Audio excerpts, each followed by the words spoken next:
Hey guys, it's Jessica from Peace Love Books, and today I'm here with my favorite series that I discovered in 2021. Some of them I've only read one book from, but they are series that I am dying to get more to, and some of them are ones that I read the entire series, maybe half of them. I am very bad at continuing series once I pick them up. Even if I really loved the first couple books, it takes me a little bit to get going because I always have other things to read and I feel guilty spending so much time on one author, but I have so many that I want to share with you, so I'll go ahead and get to it. The first one that I want to try to finish in 2022 is the Mallory Anderson series by Joanna Lindsey. I actually read Gentle Rogue first, and Gentle Rogue I read at the very beginning of the year, and I was kind of not impressed. It was okay. I was expecting something to blow me away though, because that is one of Joanna Lindsey's like most iconic romances. But then for my book club Historical Hellions, we read Love Only Once, and this one blew me away. This is the first book in the series, and I just loved all of the characters. I love the romance. I love how our hero was a rake and tried to kidnap his mistress, but kidnapped our heroine instead, and it was just so good. She had a bunch of really protective uncles,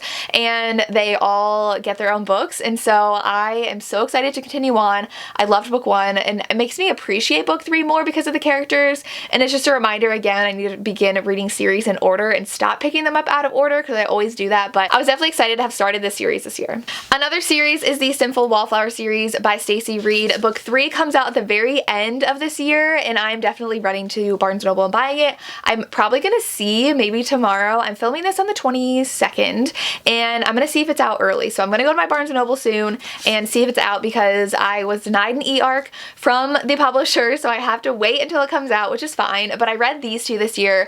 My Darling Duke is like one of my favorite books of all time now, one of my favorite historicals of all time. He is a scarred and disabled hero. He sometimes has to walk with a wheelchair because he was injured in a fire early on, and she says that she's engaged to him because he has not come out into society and she needs a good reputation in order for her sisters to get married off, and then this one was really good as well. There's this guy who has rumors about him that he's sneaking out of windows, and so in order to get out of a bad union that her father has put together, she says that he's sneaking out of her window, and so then he starts sneaking into her window, and it's so good. I love these both so much, and I'm just so excited to read more in the series. Then we have the family series. We had Beautiful and Dirty, which is a novella, and I really love this one. We just have our heroine who travels to, I believe, Italy with her boyfriend, realizes she really hates her boyfriend, so she goes off alone and has a pretty memorable encounter with the head of a mafia at a restaurant, and I love that book. And then I read The Hitman, which was also really fun. Our heroine is on her honeymoon without a fiance slash husband because he was cheating on her, and she meets someone part of the mafia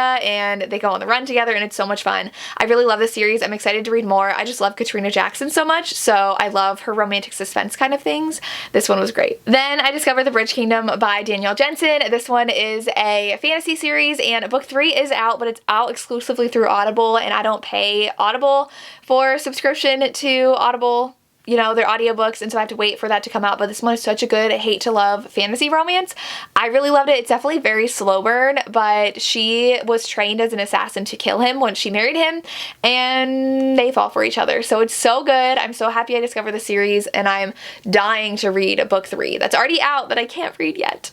No surprise that I got a bunch of mafia romances on this list. But the Core Chronicles I read back to back to back. I could not stop reading the first three on audio. I literally like sat in bed, stared at the wall, and listened to the audiobook because I just had to listen to more.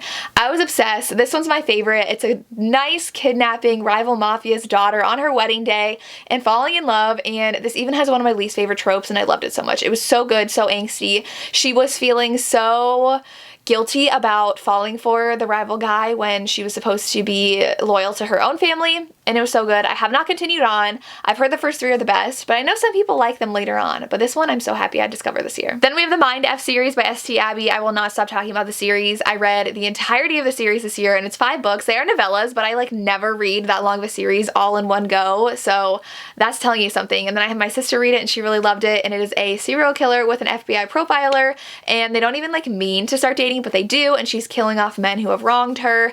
He's after the serial killer that's killing all these men, which is her. It's just so good. Then we have the Spindle Cove series by Tessa Dare, which I didn't realize I read a majority of it this year. This one is just so fun. It's definitely hit or miss though, so some of them I didn't love, but some of them I really did love, and we have just a bunch of spinsters who live here. I really love the one where the guy's a duke and his mother pretty much kidnaps him to go to Spindle Cove to get a wife, and so he chooses the barmaid. That one was a lot of fun, and I think A Week to Be Wicked is also in this series, and that one, she is into fossils and she is trying to go to a convention in Scotland, and it's a road trip romance. They're just so good. Then a series that I only read one book from, but I love it, is the Boston Underworld series by A. Zavarelli. My friend Christy from Christy Reads a Lot is actually flying through the series right now. She read book 1, loved it, and immediately jumped into book 2, and I wish I was the kind of person who did that, because I have book 2 and I'm so excited to read it, and I'm so excited for more romances in this series because they're set up so well. But in this one, our heroine's best friend goes missing, and she knows that she was working at this club owned by this mafia, so she decides to get a job there, and she can like fight people and hold her own and falls for Crow, and it's just so good. He's very much touch her and you die, will kill anybody who hurts her, and I just loved it so much. Then we have the Antihairs and Love Duet by Jana Darling, another dark romance. We have more dark romance coming. I'm just obsessed. But this one is a really good mafia romance, but it's opposite Grump Sunshine. So she is the Grump and he is the Sunshine. Her sister hooked up with her fiance, and so I think it was her fiance, and so she's very damaged because of it, and that's actually her other series I haven't read yet, which I'm excited to read. But she is just like, I hate all people and like I'm never gonna be in love. He is part of the mafia and he is on trial, and she's one of his lawyers, and he requests she stays with him in his house because he's on house arrest to give him updates, and they fall for each other, and lots of action, lots of good romance, and so I really enjoyed this series. I had to be like everybody else on BookTube and talk about the Brutal Birthright series because I love Sophie Lark. I'm so happy I discovered her this year. She was one of the authors I discovered this year that I talked about in the authors I discovered in 2021 video. This one is another mafia romance. I read the first 2 books. I love them. They're both kind of hate to love. This one much more so. Rival mafias in both of them. Second book though is Beauty and the Beast retelling, and he kidnaps her, and this one they're just rivals but have to get married, and it's just so fun and so good, and I've heard they only get better, so this is another series where I'm really excited to read more. Then I have the Vegas Night series by Christina C. Jones. This series are novellas, and they're a lot of fun because they're so different and have such different tropes. So we have the first one, which is A Marriage in Trouble. He pretty much kidnaps her to talk to him and work through their problems. The second one is a friends to lovers wake up in Vegas married kind of romance, and then the third one is a really steamy romance with a handsome stranger. So I thought these were a lot of fun, and I just love Christina C. Jones so much, and these covers are gorgeous, so I'm glad that I got to read them. Then I have the Dark Side series by, not Christy Cunning. Is it Christy Cunning for these? Yes, Christy Cunning, who's the same as S.T. Abbey, and I always mix up her pen names. Unfortunately, this author did pass away this year, but I just discovered her this year, and I love these books. This one I've only read 2 out of the 4,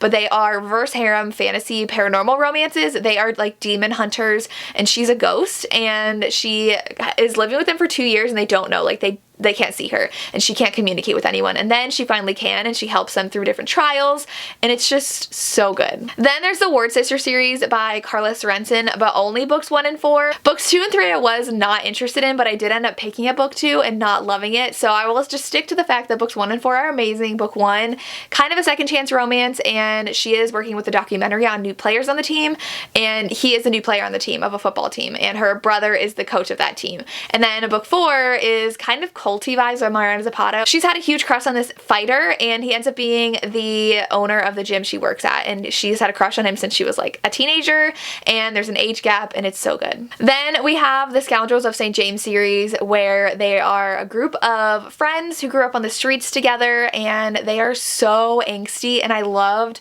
every book in here, and there are 3 guys and 1 girl, and they all kind of feel very, very protective over the girl. In book 1, he's like determined to marry her so she has a good life, and then in book 4, he was like in love with her, and so I really like the dynamics between all of them, and all of them kind of intermixing with high society and like social class differences.